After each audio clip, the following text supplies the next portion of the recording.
صحیح مسلم اور صحیح بخاری میں جو شان نزول موجود ہے کہ اللہ کے رسول پاک صلی اللہ علیہ وسلم ایک خاص قسم کا لوبریکنٹ تھا جو جوس بنتا تھا، جس سے کیا کہنا چاہیے، نیکٹر، ایک نیکٹر تھا، یعنی ایک جڑی بوٹی تھی عرب میں، اس کا نیکٹر تھا جس کا جوس بنایا جاتا تھا. کچھ لوگ کہتے ہیں شہد تھا، کچھ لوگ کہتے ہیں نہیں کچھ اور جڑی بوٹی تھی. تو اللہ کے رسول کو اس کا جو نیکٹر ہے، وہ جوس ہے، وہ پسند تھا، تو آپ وہ پیتے تھے. تو اس جب آپ وہ پیتے تھے تو اس وقت آپ اپنی یعنی آپ ڈیلی روٹین کے اندر جب اپنی ازواج کے پاس چکر لگانا ہوتا ہے تو آپ جب وہاں نیکٹر پیتے تو اس میں ٹائم لگتا تھا، آپ وہاں بیٹھتے تھے.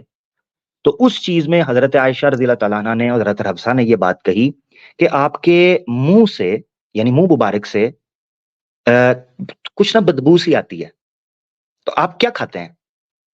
تو حضرت محمد صلی اللہ علیہ وسلم نے فرمایا کہ میں تو اس ٹائم کے اوپر یہ ایک نیکٹر ہے یہ پیتا ہوں، اس کے علاوہ تو کچھ بھی نہیں. انہوں نے کہا پتہ نہیں پھر یہ آپ سے جب آپ وہاں سے ہو کے آتے ہیں تو آپ کے منہ سے یہ بو آتی ہے. یہ حضرت عائشہ اور حضرت حفصہ نے یہ بات کہی.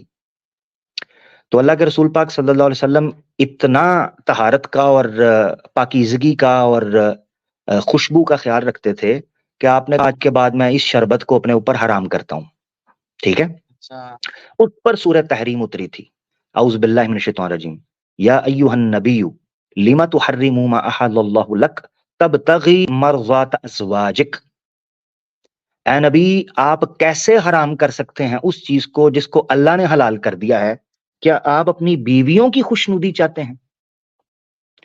اب یہ ان چند آیتوں میں سے ہیں جس سے آپ کو پتا چلتا ہے کہ نبی پاک صلی اللہ علیہ وسلم نے قرآن لکھا ہوتا تو یہ آیت نہ آتی. اگر نبی پاک صلی اللہ علیہ وسلم خود قرآن لکھتے ہوتے، میں اس کی وجہ آپ کو بتاتا ہوں.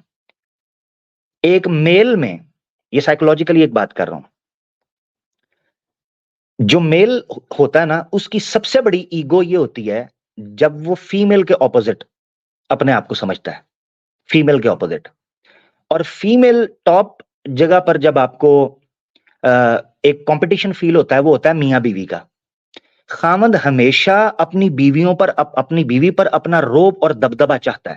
روب اور دبدبہ ناٹ ان سینس کہ وہ اس کو حقیر سمجھتا ہے، روب اور دبدبہ مراد یہ ہے کہ ڈسپلن رکھنے کے لیے، اپنے آپ کو انچارج رکھنے کے لیے، اپنے آپ کو اسٹرانگ رکھنے کے لیے.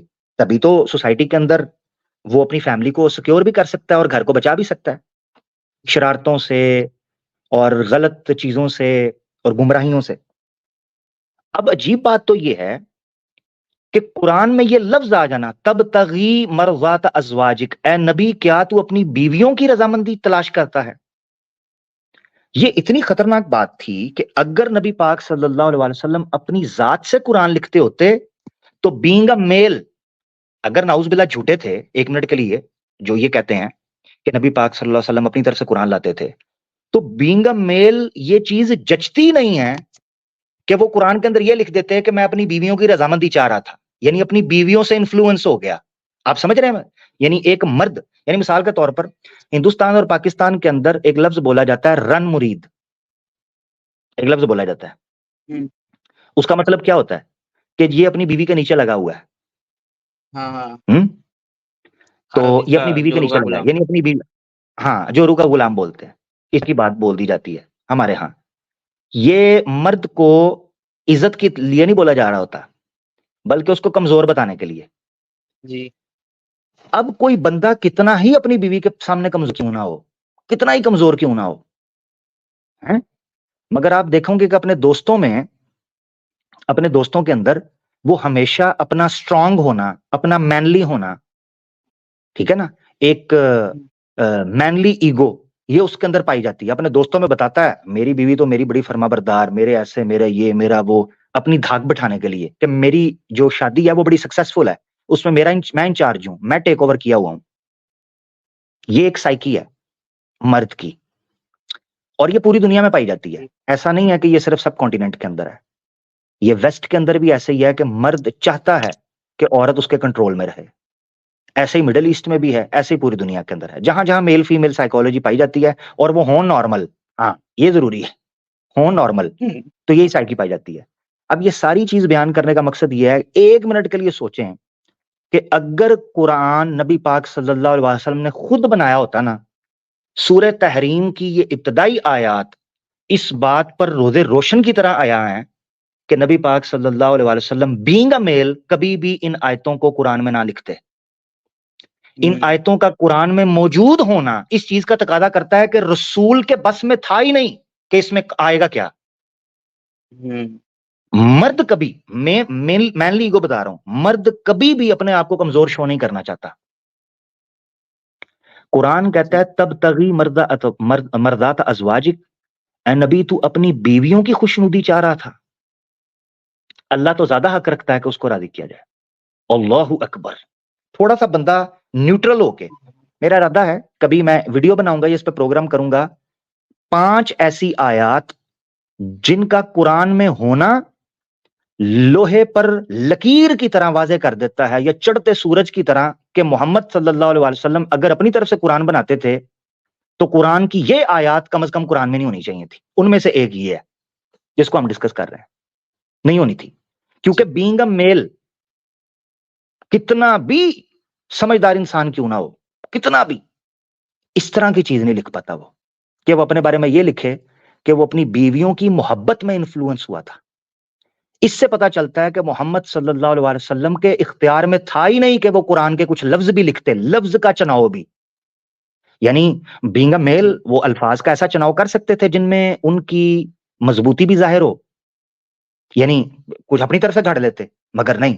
یا ایھا النبی لما تحرم ما احل اللہ لک، تو اس کو حرام کر کیسے سکتا ہے جس کو اللہ نے حلال کیا ہو، کیسے کر سکتا ہے.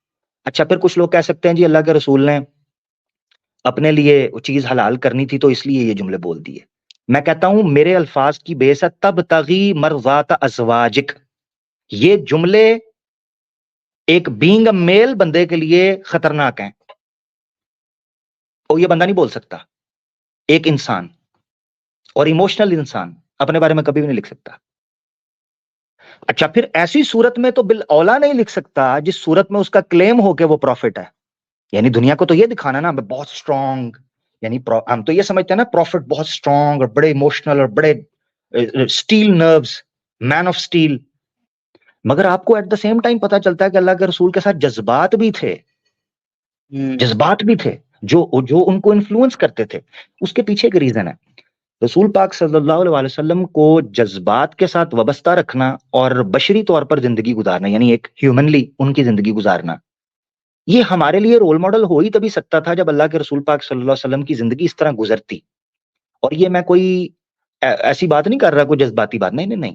جب آپ ان کی سیرت کو پڑھتے ہو تو آپ کو پتا چلتا ہے کہ جب انسان کی، یہ آپ کو بات تب سمجھ آئے گی اگر تو ہوئی ہے، یا جن لوگوں کو سمجھ آئے گی جب ان کی شادی ہو جاتی ہے یا زندگی میں 4 فیصلے لے لیتے ہیں، غلط یا صحیح، اچھے یا برے، دھوکے کھا لیتے ہیں، تو اس کے بعد اس کو جا کر پتا چلتا ہے کہ ہیومنلی پاسبل منیمائز کرنا ایررز کو اور میکسیمائز کرنا، اس میں کس طرح بیلنس کیا جاتا ہے. تو آپ کو پھر نبی پاک صلی اللہ علیہ وسلم کی سیرت میں روشنی دکھائی دینا شروع کر دیتی ہے. اس کے لیے ضروری یہ ہے کہ ایک انسان زندگی جیے. یہی وجہ ہے کہ نبی کو نبوت کا اعلان بھی 40 سال کی عمر میں کروایا. اب ایک بندہ جس کی نبوت کا اعلان ہی 40 سال میں ہوا ہے اور اس کو 18-19 سال کا بچہ بیٹھ کر جج کر رہا ہوگا جس نے زندگی کے 4 دن بھی نہیں دیکھے، اس بندے سے کیا امید کریں گے؟ پنجابی کی مثال ہے راہ پہ آ جانے واہ پہ آ جانے. کیا مراد ہے اس سے؟ کہ جب بندہ زندگی کے ان اتار چڑھاؤں سے گزرا ہی نہیں ہے، وہ کسی دوسرے بندے کو جج کیسے کرے گا؟ ایک اولاد اپنے ماں باپ کو جج کیسے کر سکتی ہے؟ اس کو تب پتا چلتا ہے جب وہ خود ماں باپ بنتے ہیں، تو اس کو پتا چلتا ہے ہو میرے ماں باپ تو ٹھیک کہتے تھے، کاش ان کی بات سن لیتا. یہ بولتا ہے نا جملہ. آج 18 19 19 20 سال کے لڑکے بیٹھ کر رسول اللہ صلی اللہ علیہ وسلم کی زندگی کو، اس وقت کے حالات کو آج کے دور میں بیٹھ کر جج کرتے ہیں، تو ان کو ذرا تھوڑا سا ویٹ کرنا چاہیے زندگی کے اندر، یا تھوڑا سا دماغ کو کھولنا چاہیے.